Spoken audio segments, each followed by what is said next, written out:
Hey everyone, welcome back to my channel. So by now I'm pretty sure most of us have heard about AI, large language models, generative AI, but what is it really? Well, I thought I might demystify some of that by giving you maybe a behind the scenes look on how some of the base level kind of technology works. Now, if we go back at this point, probably 5, 6, 7 years, um, we will recall that there was a paper published by folks at Google at the time called Attention is All You Need. And in that paper, those researchers described the transformer model. And specifically, they described a language model called BERT, which stands for bidirectional encoder representations from transformers. This was, again, uh, a mostly theoretical at the time research, but they ended up proving it out and deploying it within lots of what we see as modern Google today. So everything from translations to autocomplete, um, auto correction in some cases, I think. All of these language based tasks could be, significantly augmented using a transformer model. And so, what is a transformer model? Well, essentially, what any of these machine learning models are is, it's basically just a file, right? So here I have an example. Here you can see it's a 1 GB file. It's called multilingual model good because I did some training runs, and over many iterations you adapt, and sometimes the training run doesn't quite work.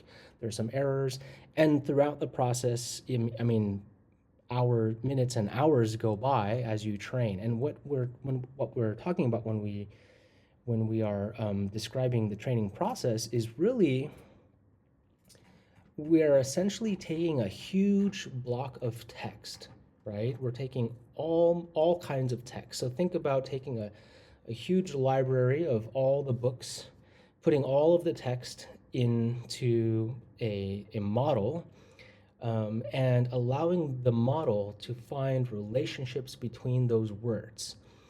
The most straightforward example is to try to understand if I had a series of words in a sentence and I masked one word. So one word was missing, right? Just fill in the blank, whatever word you wanted. If I masked one word, could the model predict? In other words, if I was missing that word, could the model fill in the blank of what missing word completes that sentence? And it's able to learn that using machine learning and using lots and lots of data and going through and iterating on it until it comes up with basically an output where it's relatively confident that for most cases it can predict that word. So that was very simply to describe, that was what BERT did. Then another company came along called OpenAI, and they created a new type of architecture called generative pre-trained transformer. It was still based on BERT, BERT being kind of like the grandfather model for almost all the large language technologies that we experience today. And what GPT did was it started to now predict the next token. So what BERT was able to do was it's essentially kind of helping to fill in the blank to find what the missing word would be if you were giving it a sentence and asking it to say what word is missing from this, what word would fit this sentence and make it make sense. What GPT did was predict the next token. So now all of a sudden you could start with something like to say once upon a time.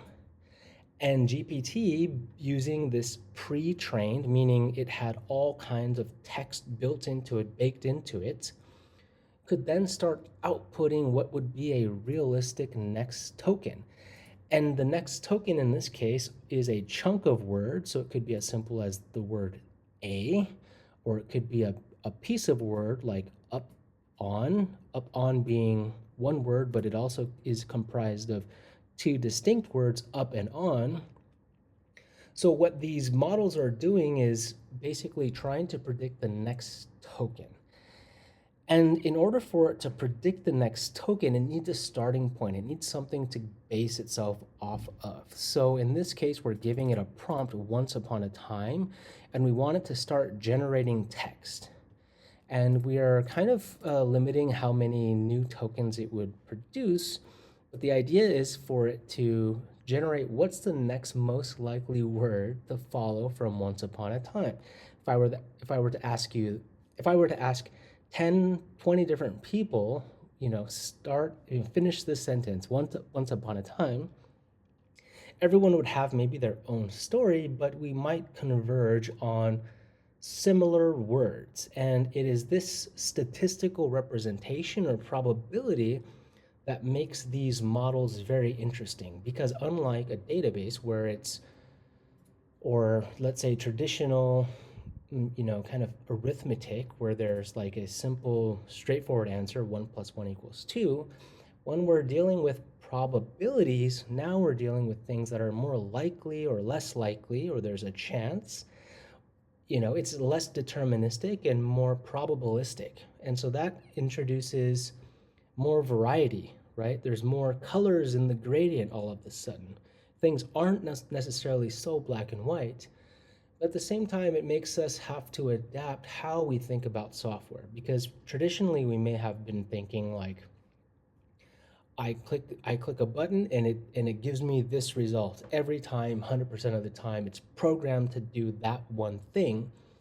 Now, when we're talking about AI, we're saying, I'm giving you kind of a prompt. I'm giving you a place to start from, explore the tree of possibilities, give me what you think is a good result based on how you've been trained, based on the data, based on realistic probabilities and so forth. So that's very, very simplistic thing. Now, what I'm doing is I'm running this in a Colab notebook. So this is a Jupyter notebook hosted within Google. So Google kindly offers free compute, free RAM, free storage for you to load your models online and train them and get results. So this is actually running in the cloud. Very simple open source. I'm using, again, some older technology, but still very useful, because if you look across the landscape of most like internet websites and things that you visit today, the vast majority of them are still not AI enabled. So even just adopting some of these more kind of a bit older, less state of the art, but still huge improvements over what is probably what you experience, can have massive returns. So I'm using, the original transformer BERT tokenizer here, and I'm using the last open source model from OpenAI, which is GPT-2. At this point, we're at GPT 4.5 and O1 and O3. But this is the OpenAI GPT-2 model, which is open source, and this is running in the cloud. I installed everything into the cloud. This is now able to visualize how the tokens work. So what I'm doing in this case is I'm actually showing you what could be the next token produced. So the yellow sort of dot you see here in this 3D graph is what is actually the next token produced. Then the other words, or tokens, I guess you could say, but converted into words, are showing what could have also been, could have worked, or have been probabilistically similar or close by in some sense, right? So you can think of these as neighbors, possibly being substitutes in that case for what that token that was actually what was produced. Let's see, right. So this is moving very quickly. Let me see if I can slow this down a bit. Yep. So tokens can also be punctuation. So they can be, in some cases, spaces. They can be commas, periods, any other kind of punctuations as well. So when I'm asking the system to generate the next token once upon a time, it's building this out. It's saying darkness, 13, 193, Buddha, the light, and was, led them, and they, one, beings of, upon, time. So once upon a time, so I think what this model is doing, it's pulling from lots of famous text in the world, famous stories, and in this case, the model is telling me the story of the Buddha, I think. I think that's what it's doing. And you can see that it's also showing me what the other similar words, right? Or similar semantically, right? So think about you have if you really go back, you think about there's dictionaries which give you words and their definitions. There are thesauruses which show you what the synonyms or the alternative words you could use in place of certain words. And then there's things like encyclopedias, which give you history and and more, definition and knowledge about people, places, things, objects, and so forth. So if you combine all of that and then you take all of the text in the world, you start to see patterns emerge. So you would very rarely ever see any legible texts or literary work that has words that just don't make sense and grammatical errors all over the place, right? You wouldn't see the word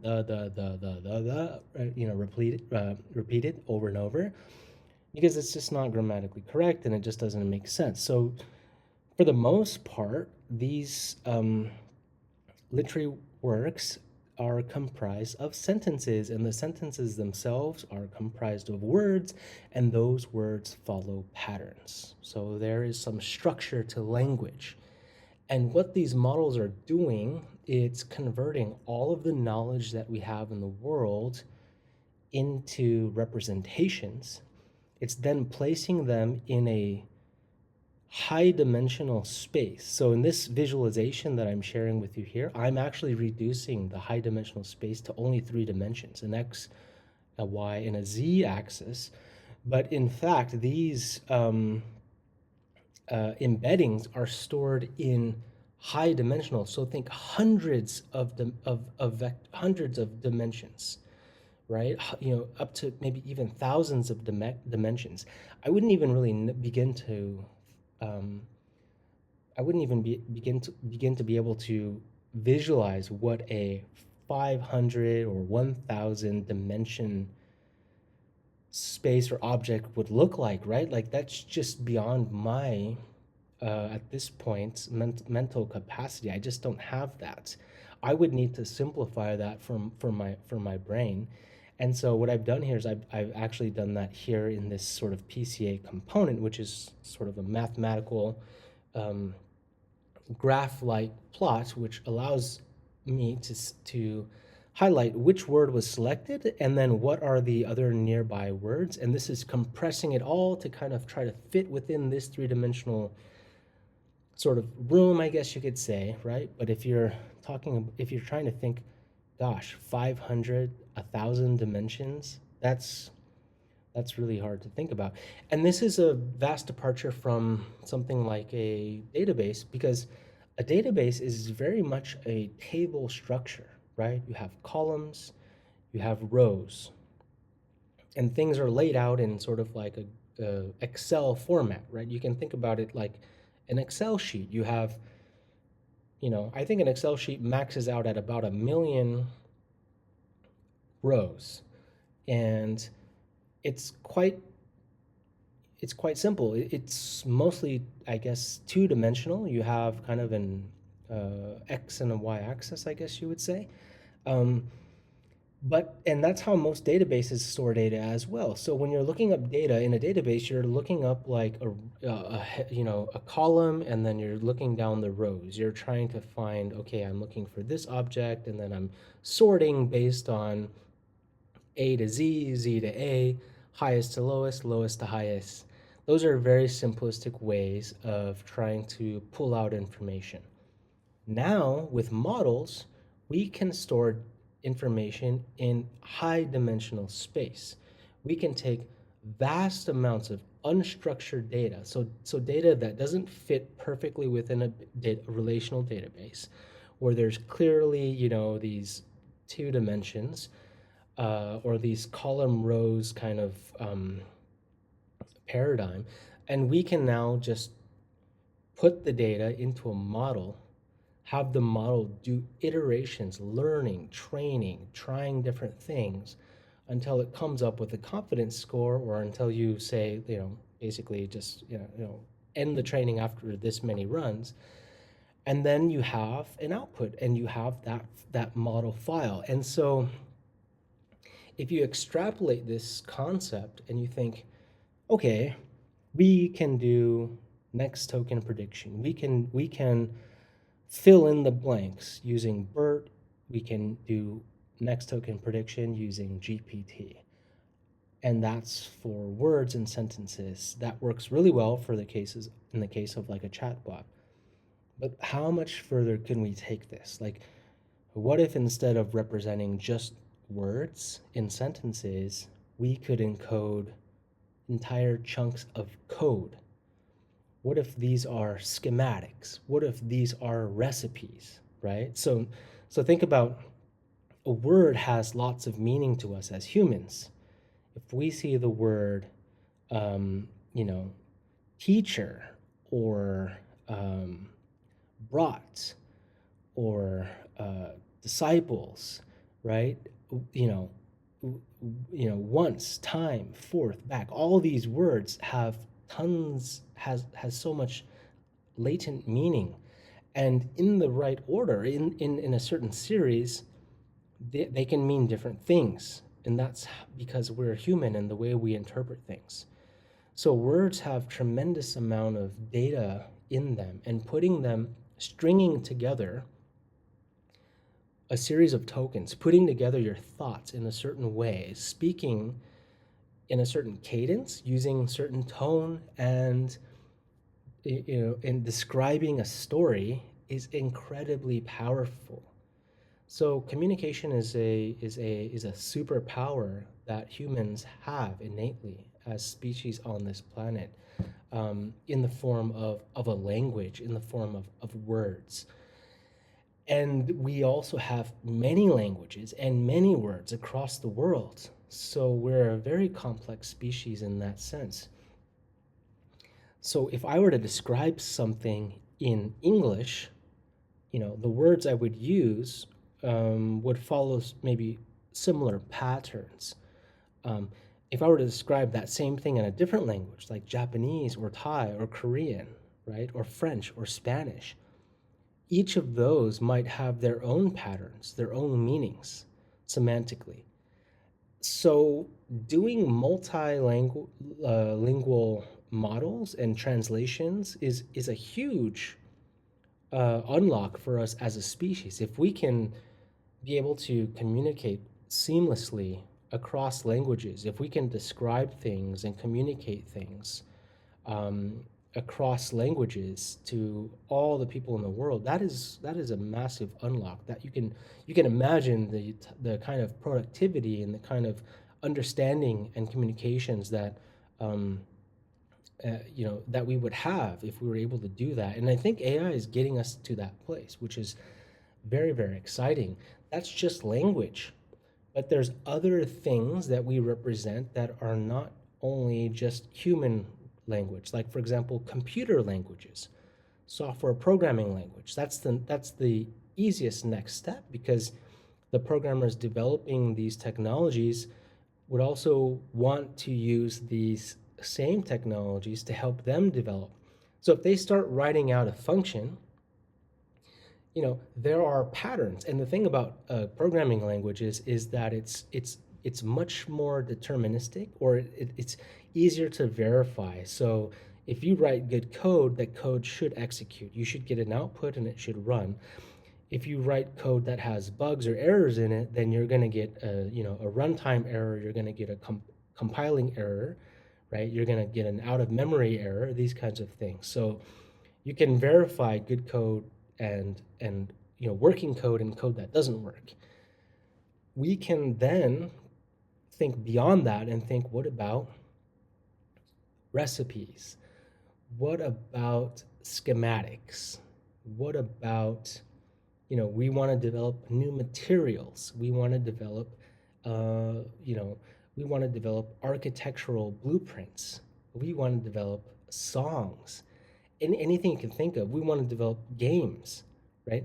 And if you're able to encode, just like you do with words in a sentence, if you're able to encode a series or a path or an order of operations, that's really powerful. So I think what I wanted just to describe with this visualization is that to understand that these models basically learn from their data and they understand the patterns and they look for similarities based on those patterns that they see over and over again.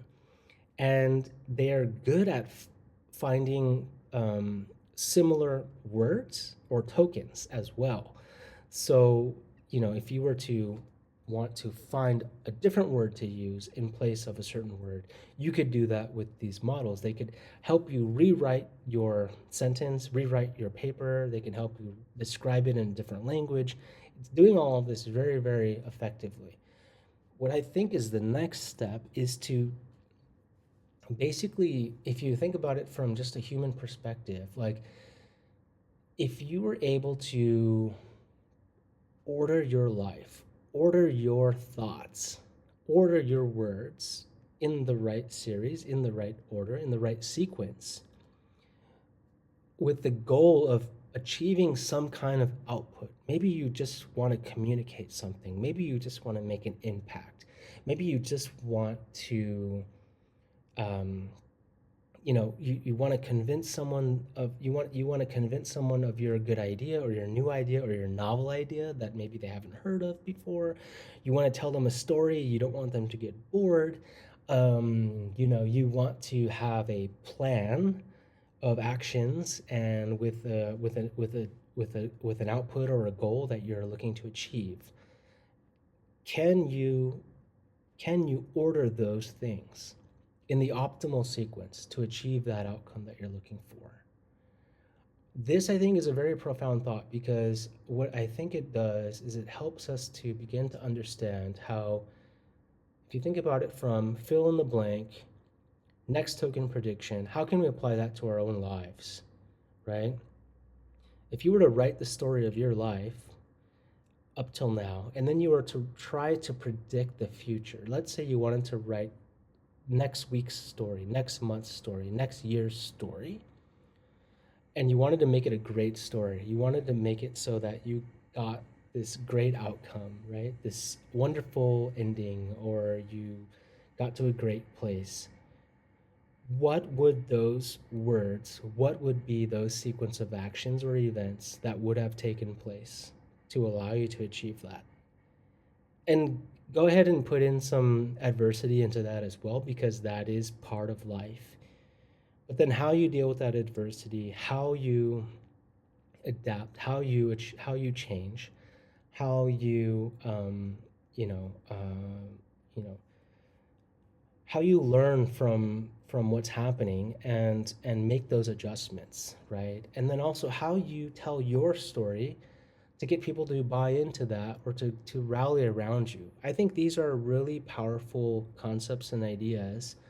And I'm very interested to explore how this can be applied to daily life, right? If we can do next token prediction, if we can fill in the blanks, then I believe that can help us to plan for better outcomes and help us chart a path towards greatness.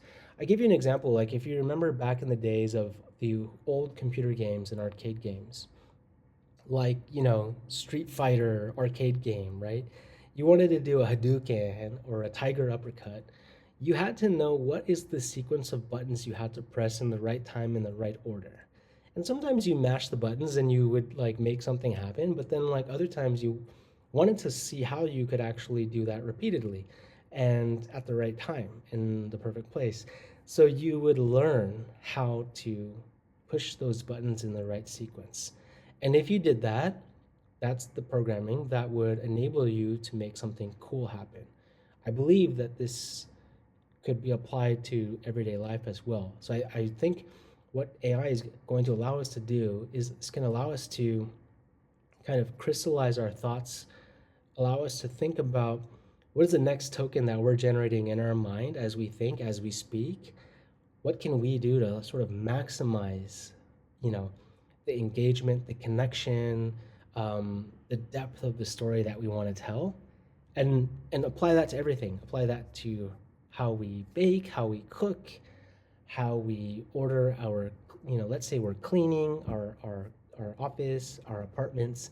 Like, what is the optimal order? And of course, there's exploration and there's discovery, and you sometimes you want to go off script a little bit as well. But the idea is that, like, if you can actually order these things or sequence these things in like the perfect sort of like sequence or array, I guess, um, then maybe something amazing can happen. And I'm thrilled and excited to be working in the space, and I hope that this video, this illustration was um, illustrative a little bit, this visualization, to kind of demystify a little bit how these models work, what they actually are, right? They are an artifact. They're a crystallization of data and methodologies, and looking for patterns and allowing us to kind of,